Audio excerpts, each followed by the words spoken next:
seperti di awal dikemukakan bahwa pernahkah kita bertanya saat Allah memfirmankan alladzi khalaqal mauta wal hayata liyabluwakum ayyukum ahsanu amala.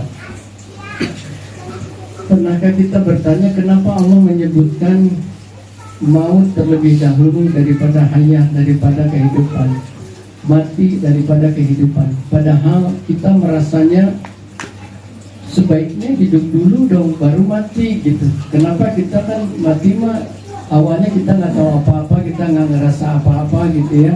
Tapi kenapa Allah memfirmankannya didahulukan dulu mati daripada hidup? Tentu saja pemilihan diksi di dalam Al-Quran itu tidak sembarangan gitu ya, dan para ahli, para mufassir melihat ini sebagai ada skala prioritas yang ingin disampaikan oleh Allah kepada manusia, bahwa skala prioritas kalian itu kematian, bukan kehidupan. Karena kehidupan ini akan segera ditinggalkan, kapanpun itu, dekat atau jauh, akan segera ditinggalkan. Tetapi kematian itulah yang akan menyambut kalian, yang akan datang kepada kalian secara tiba-tiba tanpa diketahui kapan saatnya, karena ajal itu hanya milik Allah, hanya Allah yang mengetahui kapan waktunya. Jadi, dan tidak mengenal sakit, tidak mengenal tua, tidak mengenal muda. Masya Allah, kita diberi pelajaran hari ini. Salah seorang tetangga kita di sini juga ya, Ibu Yeti, meninggal pada Kang Andri pada usia 51 tahun. Ada perbedaan yang sangat jauh. Kalau misalnya kematian itu ditentukan oleh usia tua, tentu Ibu Yeti akan terlebih dahulu gitu ya, dipanggil oleh Allah. Tetapi kenapa Kang Andri duluan yang dipanggil? Rasulullah bersabda dalam sebuah hadisnya bahwa banyak-banyaknya kalian mengingat pemutus kelezatan. Itu adalah kematian. Dan pada hadis lain Rasulullah bersabda, sebaik-baiknya nasihat adalah kematian. Jadi terkadang kita melihat kematian ini sebagai sesuatu yang menakutkan, menyeramkan, yang harus sekuat tenaga kita hindari gitu, atas nama ikhtiar, atas nama usaha, bahwa seseorang itu harus berperilaku sehat, seseorang itu harus panjang umur, harus dengan segala tekah polahnya gitu ya, dengan olahraga, dengan bantuan segala macam obat-obatan dan sebagainya gitu, sebagai ikhtiar harus panjang umur. Padahal kalau misalnya ajalnya sudah sampai, ya sudah sampai saja gitu. Dan karena adanya ikhtiar, karena adanya keinginan itu, terkadang kita juga suka melihat kematian itu sebagai sesuatu yang menyakitkan, sebagai sesuatu yang menyedihkan gitu ya. Padahal kalau dilihat dari pihak mayatnya sendiri gitu, dia akan bertemu dengan Tuhannya. Ya ayyuhan nasu innaka kadihun ila rabbika kadhan famulaqih. Firman Allah seperti itu. Wahai manusia, kalian itu semua aku tahu sudah berusaha keras untuk bisa bertemu denganku, kata Allah. Dan sekaranglah saatnya engkau bertemu denganku. Masya Allah. Siapa yang tidak ingin bertemu dengan Allah? Allah yang melahirkan kita, yang mengadakan kita di dunia, yang merawat kita, yang memperhatikan kita, yang selalu mencintai kita, menyayangi kita, memberi makan di saat kita lapar, menyembuhkan kita di saat kita sakit, memberi kita keluarga di saat kita kesepian, memberi anak saat kita menginginkan dengan sangat, mempunyai keturunan gitu ya. Nah, zat itulah yang akan kita temui. Zat yang penuh cinta kasih itu tentu saja kalau dari pihak mayitnya akan merasa senang sekali. Dan masalahnya sekarang, saat sang mayit itu seperti sabda Rasulullah, jika seorang anak Anda meninggal, maka terputuslah segala amalnya kecuali 3 hal. Kita sudah sama-sama tahu. Yang pertama adalah sedekah jariyah, yang kedua adalah ilmu yang bermanfaat, dan yang ketiga adalah anak-anak soleh yang mendoakan. Kita semua ini secara umum anak-anak dari seorang ayah dan ibu, dan tugas mendoakan kepada orang tua, kepada yang sudah meninggal itu menjadi tugas kita semua. Dalam hal ini Allah memberikan sebuah pesan yang kuat melalui almarhum Kang Andri, karena asbab beliaulah kita semua berkumpul hari ini, dan kita menguak misteri, menguak tabir yang selama ini mungkin agak malu-malu untuk diungkap, agak segan-segan untuk dibicarakan gitu. Tetapi dengan kesempatan ini kita diberikan sama Allah untuk tawasau bil haq. Tawasau itu artinya bekerja sama. Nah, kita ini di sini sedang bekerja sama di dalam ketaatan dan kesabaran. Ketaatan apa? Ketaatan akan sunatullah, bahwa kematian itu adalah sunatullah. Kita saling mengingatkan bahwa masing-masing dari kita ini kapanpun itu, gak tahu saya duluan, Anda kemudian, atau Anda sekarang, saya kemudian, itu tidak bisa ditentukan. Tetapi kematian adalah sebuah kepastian. Dengan Maha Pengasih dan Penyayangnya Allah, Allah masih memberikan hak kepada orang yang meninggal itu. Ketiga hak itu diberikan kepada orang yang meninggal: sedekah jariyah, ilmu yang bermanfaat, dan anak-anak yang mendoakan, anak soleh yang mendoakan, itu menjadi hak almarhum. Bagaimana mungkin gitu ya saat seseorang meninggal tetapi masih punya hak? Itulah kekuasaan Allah, itulah kasih sayang Allah. Allah masih memberikan haknya. Untuk apa? Karena bagi orang-orang yang merasa di dalam dirinya ada iman, kematian itu bukan akhir dari segalanya. Justru kematian itu adalah pintu pembuka untuk kita masuk ke alam keabadian yang dicita-citakan oleh semua orang beriman. Dan cita-cita yang paling utamanya adalah memasuki surganya Allah. Dan untuk memasuki surganya Allah itu hanya rahmat Allah lah yang bisa, seperti firman Allah yang difirmankan oleh Allah, ya ayyatuhan nafsul mutmainnah irji'i ila rabbiki radiyatan maradiyah fadkhuli fi ibadi wadkhuli jannati. Wahai jiwa-jiwa yang tenang, kembalilah dengan penuh keridhaan dan aku ridho kepadamu. Masuklah ke dalam golongan hamba-hambaku dan masuklah ke dalam surgaku yang penuh kenikmatan. Masya Allah. Itulah cita-cita orang beriman, orang-orang yang beriman. Dan saat amal solehnya kurang, ternyata itulah yang dijadikan sama Allah dengan 3 haknya tadi itu. Ada sedekah jariyah. Saya yakin almarhum orang yang baik, dari keluarga yang baik, dengan perilaku yang baik, tentu banyak sekali sedekah jariyahnya. Ilmu bermanfaatnya banyak sekali ditularkan kepada orang dan diamalkan oleh orang. Maka pahalanya itu akan terus mengalir.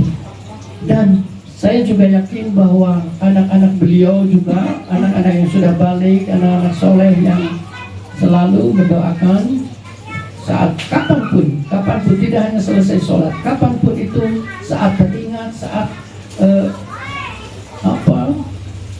mengingat segala sesuatu, tentu banyak kenangan yang sudah terjalin di dalam keluarga itu. Kapanpun itu didoakan saja, didoakan kapanpun itu. Tidak harus ada momen-momen spesial untuk mendoakan almarhum. Nah, yang paling penting adalah kita yang hidup sekarang ini, hikmah apa yang bisa kita peroleh dari berkumpulnya kita untuk memuliakan almarhum hari ini. Tentu saja, karena setelah kita tahu bahwa kematian itu adalah keniscayaan, yang menjadi pertanyaan besarnya adalah apakah kita sudah siap? Apakah kita sudah siap untuk mati? Ibu, Bunda, udah siap belum? Tuh ya, kenapa? Bingung jawabnya. Itu bukan pertanyaan yang tidak ada jawaban. Belum. Jawabannya adalah belum. Siap gitu. Sudah siap untuk mati? Belum. Ya, tidak akan pernah ada orang yang siap untuk mati ya. Tetapi tentu saja para syahidin itu justru malah mencari mati di jalan Allah. Tentu saja. Nah, berarti yang menjadi pertanyaannya adalah, sudahkah kita berada di jalan Allah? Karena para syahidin itu ternyata mencari mati. Ya, para syahidin itu tidak takut mati. Justru kalau mereka mengetahui bahwa ini adalah jalan Allah, maka mereka siap mati. Bahkan mereka menjemput kematian itu dengan sukacita, karena ini di jalan Allah. Jadi yang menjadi pertanyaannya, kenapa kita ragu menjawab pertanyaan itu adalah pertanyaan, apakah kita sudah benar-benar di jalan Allah? Gitu ya. Pertanyaannya adalah itu gitu ternyata. Nah, untuk memastikan apakah kita benar-benar sudah berada di jalan Allah, kita juga ada baiknya mengambil hikmah dari pembicaraan para penghuni surga dengan ahli neraka. Dalam sebuah percakapan yang masalah kakum fisakor, qalu lam naku minal musallin wa lam naku nut'imul miskin wa kunna nakhudu ma'al khaidin wa kunna nukadzibu biyaumiddin. Ternyata ada 4 hal yang mereka perbincangkan para ahli surga dan ahli neraka ini. Mereka berbincang-bincang, kenapa kalian semua itu bisa masuk neraka Sakor? Neraka Sakor adalah api yang sangat panas yang mengelupaskan kulit. Coba Buddha bayangkannya, sekarang kulit kita terkelupas saja karena kebaret gitu, kesangkut di pintu gitu, ada sebesar kuku gitu kekelupas, bagaimana rasanya? Pedih, panas, para rusing dan uring-uringan. Kenapa sampai begitu gitu ya? Bisa sampai seperti itu. Nah, ini Sakor itu mengelupaskan seluruh kulit yang ada di tubuh kita.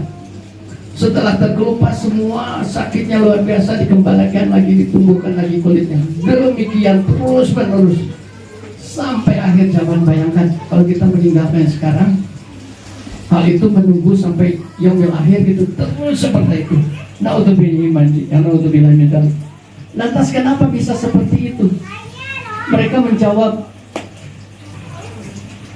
kami dulu di dunia adalah orang-orang yang tidak melaksanakan sholat. Ternyata sholat menjadi kunci utama. Yang pertama kali dihisab nanti dia melahir, dia menghisab adalah sholatnya ini. Maka bagi orang-orang yang berada di neraka, mereka menyampaikan gitu dalam firman Allah itu bahwa mereka adalah orang-orang yang tidak mendirikan sholat saat hidup di dunia.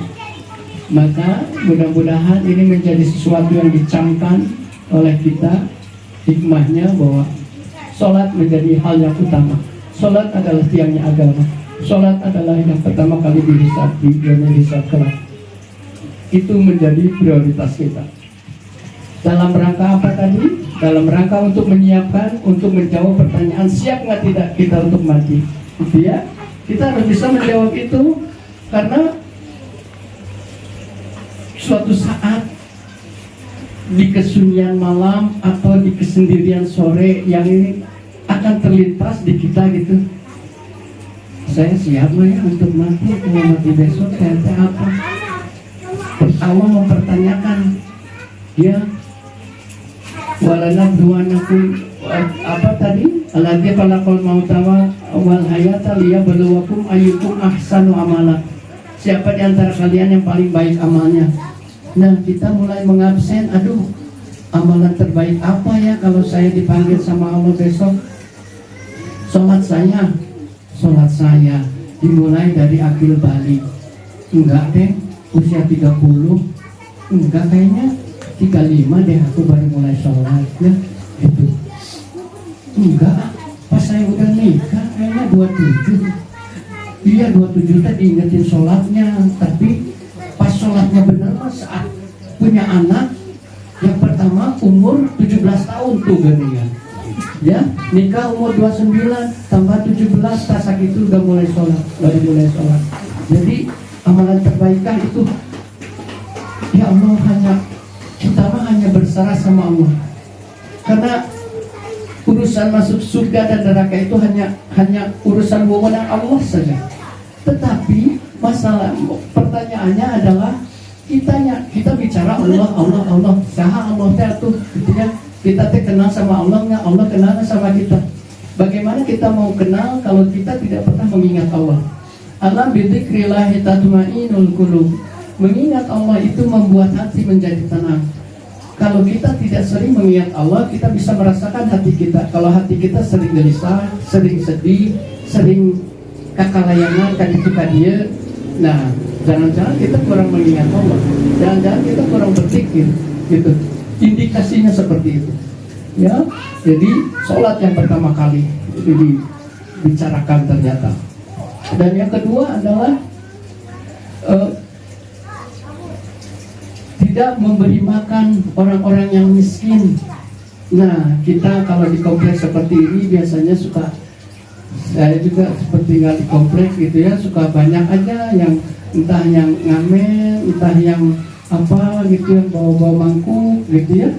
Bahkan kita sebenarnya kita ada mau apa, mau makanan, mau apa, tapi kita lebih ringan untuk mengatakan punten. Padahal ternyata itulah yang dilakukan oleh ahli neraka, menolak untuk memberi. Tetapi artinya kalau memang tidak ada, sampaikan dengan kata-kata yang baik, dengan cara-cara yang baik gitu ya, untuk belum bisa memberi. Tetapi saat diberikan keleluasaan rezeki, malah kita yang harus mencari. Bukan kita yang didatangi oleh orang-orang miskin itu, tetapi kita yang mencari orang-orang miskin itu untuk menyisihkan, untuk memberikan sebagian, karena di dalam harta kita itu ada hak orang-orang miskin. Dan yang ketiga adalah ternyata menukaz wa nakhudun ma'al khaidin. Apa itu? Itu adalah kita tidak bisa menjaga lisan kita, Bunda. Jadi kita teh sok sering heureuy gitu ya, sering ngobrol kaditu kadieu, ngomongkeun batur yang nggak puguh juntrungannya, itu dia. Ya, nakhudun ma'al khaidin, berbicara bersama orang-orang yang senang membicarakan itu. Jadi kalau yang dia nggak senang mah justru sama kita nggak dibaturan. Teresep si eta mah lamun rek ngarumpi teh, mun rek ngagosip teh kunaon? Cicing wae mun reaksi teresep, terheboh gitu ya. Nah, justru kita mencari orang-orang yang bisa menanggapi saat kita ini teh gimana? Emas 75 kg teh kayak apa ya? Oh iya itu teh gimana? Wah rame disambut, dan itu teh siapa pelakunya ya Allah. Wah itu justru malah lebih berkembang, lebih berbanyak berprasangka buruknya, lebih mengasihkan gitu ya. Nah itulah orang-orang yang senang menggibah, tidak bisa menahan lisannya gitu ya, untuk segala kebaikan. Padahal sabda Rasulullah, tahan lisan itu, kalau dia berbicara hanya yang baik-baik saja, kalau tidak diam. Itu akan jauh lebih baik dan itu akan jauh lebih bermanfaat. Dan yang keempat adalah orang-orang kami dulu itu mendustakan hari akhir. Jadi saat ada orang yang untuk itu kita dibalas ya, etanya segala rupi nukarar itu teh aya babalas naik. Babalas naon nonton mang geus we gitu ya, nggak akan ada balasannya. Padahal nanti kita di yaumil akhir, di yaumil mizan itu kita akan ditimbang segala amal perbuatan kita.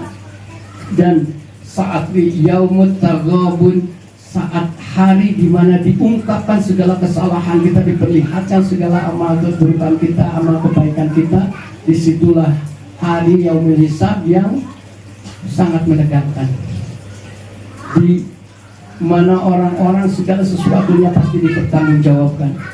Kalau kita mana mungkin atau usia 50 tahun gitu ya, bisa diungkap satu persatu seperti apa. Hikmahnya ada di dalam. Bunda tahu apa namanya saving memory itu lebih flash disk, memory card gitu ya.